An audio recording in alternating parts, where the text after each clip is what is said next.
on YouTube? This is your boy Oscino Fly back with another review, and we are talking about the Upshaws. The Upshaws is a comedy starring Mike Epps and Wanda Sykes. It's a show that deals with Benny Upshaw, who was played by Mike Epps, and basically him dealing with his family and his side son. It's basically a sitcom comedy. Now, if y'all know, I love sitcoms. I love sitcom comedies. I love black sitcom comedies. So I'm not gonna say I was waiting for this, but when I was looking at it, I said, oh, this look interesting. I'll take a look at it. And then like months later, here we are now. I just got done watching the Upshaws season 1. So I might as well be here and talk about it. I didn't like it. And let me tell you why. Here's my thing. Everybody is in there, at least from the people that I know, I like. They're funny. I think they're funny. I think Mike Epps is funny. I think Wanda Sykes is funny. I think Kim Fields has very comedic timing, and she is very funny. If you've seen her other stuff, especially like Living Single, she is very funny. I like, what was her name? Gabrielle Dennis. I had the least, the funny thing about Gabrielle Dennis is that I like her acting, but I be forgetting her name. She's like the female Bokeem Woodbine. I see her in everything, and I go, what is her name? I be seeing her and all that stuff. Gabrielle Dennis. She is a phenomenal actor. I like her on Black Lady Sketch Show. For a show that has a lot of people in there that I like, why didn't I like the show? First off, let me just talk about the positive things. I like the fact that, you know, the show is based on, you know, a man wanting to be a father for his kids, even though he's just a fuck up. And we'll get to that part later. But I like seeing sitcoms with two family households. Even though they're kind of dysfunctional, it's still a two-family household. It's like you can't really ask for everything, but at least there's something there. I think we should, in this time era, we should have a lot of shows with two-family households. I know, was it The Family Reunion? I think it's called Family Reunion. The one with one of the Mowry sisters is on there. I know that has a two-family household. It's more or less about family and all that other stuff. So while that show does this thing, I still like seeing it because, you know, especially in this modern times, you don't really get a lot of two-family household shows. It's usually about somebody's out of divorce or, you know, or some baby mama shit. I like the fact of it. I do like the characters. The first couple episodes was kind of rough, but except for Kim Fields, because Kim Fields is a professional. But I think the first couple episodes was rough, but you know, it still had structure, and I am glad that they kept the structure there, and there was some ongoing stories. It's not just like this scene ends and then it's going to the next one. This one has a really continuing type of thing, especially like in the last couple episodes. But that's about it. What I didn't like about this, it's very plain. I laughed maybe twice throughout 10 episodes. I laughed twice. That's not good for a sitcom. Look, I'm not expecting no over-the-top shit like Marlon, which I liked, and I thought it was really funny, and he had me laughing in a couple episodes because, you know, and like I said, I'm a fan of Mike Epps. I like his stand-ups. I think Mike Epps is funny, but I only laughed like twice, which is rare because there's stuff in there that is like I like, but I didn't laugh at. I love banters between, you know, two people like a Martin and Pam, like the Martin and Pam from Half and Half. Oh man, what was her name? But you know, if you ever watch Half and Half, it was Big Dee Dee and Mona Thorne's mother, which for some reason it escapes me so much. But when them two banter, I love that. The nanny, when the butler banters with Mr. Sheffield's assistant. I like banter. Like that 70s show when they be going at each other, it's fucking hilarious. Like I love that. Between him and Wanda Sykes, and he was throwing some jokes out there. I just didn't laugh. And I don't know why. It's like, I'm not even gonna say the show is bad. It's just that I just didn't laugh. And but it was so plain. And another thing is the kids. Him trying to be a father to his kids. don't really connect with any of them kids. And I know I'm an adult, but you don't really connect with the kids. And they're so plain. You got the oldest one who's gay, who doesn't like his father, but it's not really because he's gay. The whole backstory of his kids is like, why doesn't he like him? Yeah, they talk about it, but it's not really dug deep into that. And it's just, and the chemistry he has with the other kids is just face value. Like Kelvin is the half brother, and you know the baby mama was about his mother is to another woman that he had when, you know, they was separated. They wasn't divorced, but they were separated. They took a break or something like that.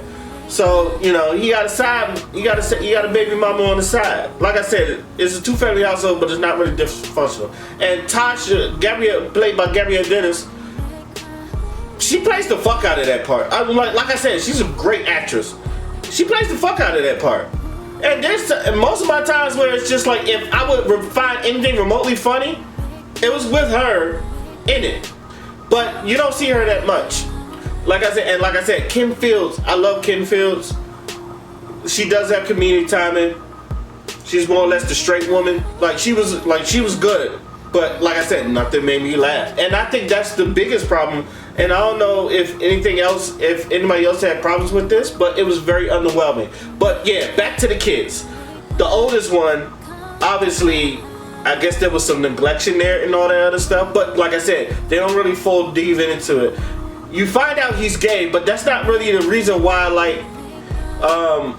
he doesn't like his father. It's not because of his lifestyle, he just doesn't know him. Or it's something like that. But you really don't really know because they don't really delve into it. Even when the episode, when he comes out to him, which I think they handled that really, really well. Probably because Wanda Sykes is the producer, and honestly, I feel like that's how most fathers would act. It's just like they're cool to, you know, I'm not sure.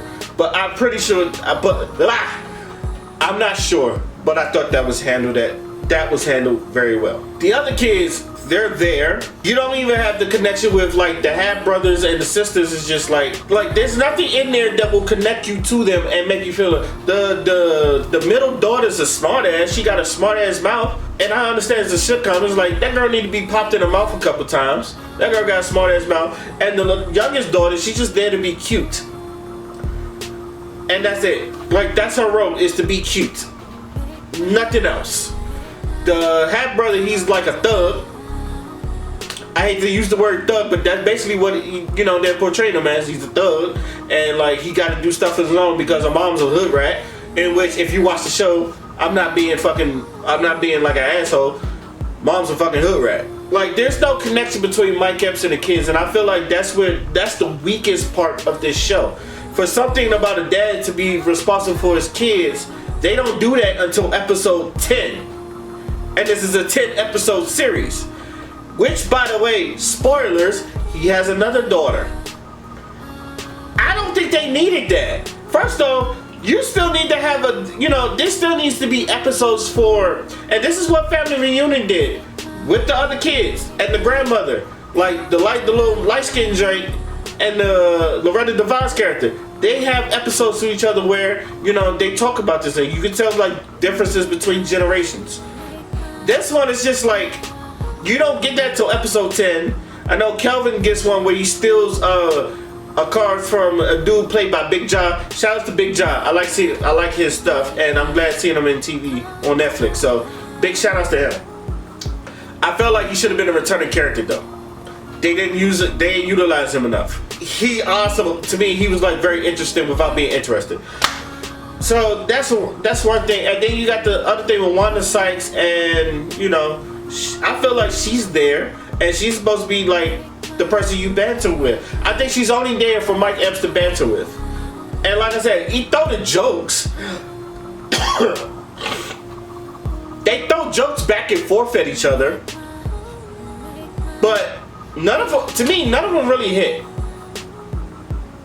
Like, I don't know, maybe because I'm spoiled by Martin and Pam, and even from Half and Half, because the Half and Half, I think they had some great banters back and forth. And maybe other, even the George Lopez show, where George Lopez is going back and forth with his mom. there's some good shows that have some banter that's usually my favorite part. It just didn't hit for me. I just don't know why. So I think the writing was okay. But it could be better. It's their first season. I feel like things will spice up on the second season, but because it is referred to as the second season. But the first season, the writing was just meh. It was just black.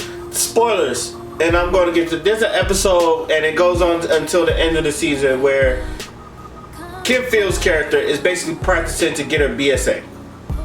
And she has this money saved just to get her BSA.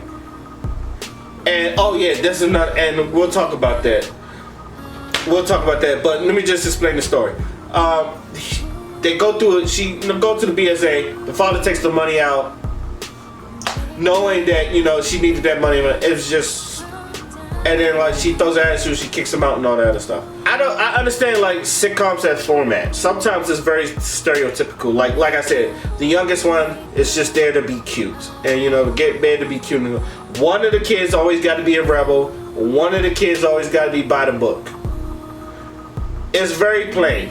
You've seen, most of that stuff is you've been there and done that. And as a person that's watched a lot of sitcoms, been there and done that. But the most aggravating part is that the father is a bumbling idiot. And he's a bumbling idiot with a good heart. It's how most of your idiot fathers are. They're bumbling idiots, but they have good heart. And that's basically Mark Epps. He's a bumbling idiot with a good heart. Hilarity ensues, I guess. I personally get tired of this trope. You don't really see, if it's not the bumbling idiot, you get the Frank Mitchells. I would like to see a combination of both, but not so much of the bumbling idiot, because it was just the whole episode where you took the money, and it's just that she needed that money for this specific thing. Why would you do that? And then I don't even think he paid her back. She had to earn that money herself and all that stuff, which made him look bad. It's just I understand not all family is perfect, and that show really assumes that he's not perfect, but it's just something about this show. It's just did they really need this? And to me it was just no, the show really didn't need it. But I understand some shows gotta have drama somewhere, but this really wasn't needed. So overall, if I could compare to Upshaws, it's like going to a black trying to support a black business, and they give you bad service. It's damn, I want to help you out because you're a black service, and I like y'all, but the service is bad. It's I can't recommend this to anybody. If you ask me, it's just and I don't even think it holds to a standard. It's not that I hold sitcoms to a higher standard, but there's a standard there that I feel it didn't get to. Now, hopefully in the second season it's funnier, because I feel this one is a flop. And there are other couple people who was just it was corny and it was cringy and all that other stuff. I hope in the second season, if they're hearing me, delve in more into the family. The oldest son is gay. Don't delve into that. I tell people I don't have a problem with gay characters on there, but there's no backstory, or give him a character. The oldest son, he's gay, but he really doesn't have a character.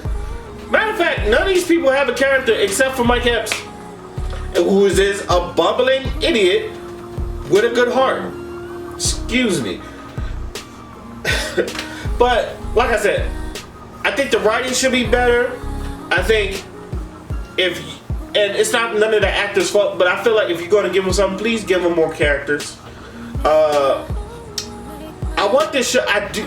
As sad as bad as I think the show is, or so much as I didn't like this, I still want this to succeed, because yes, these are black shows, and we got to show people that black comedies can still delve into. I would like to see sitcoms still delve in this day and age, because I know a lot of people don't really watch sitcoms like that.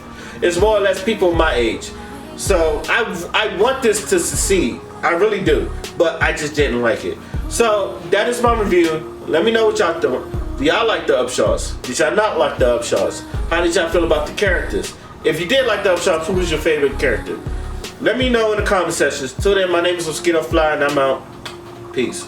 Fancy ass man wear glove of rings, flying around town in a tub of wings. Found out how to make love to fiends. He mixing that fudge with the drug of dreams. She too teenage to have a drug of choice, but she fuck with that Royce like she love Detroit. She rolled. Pharaoh.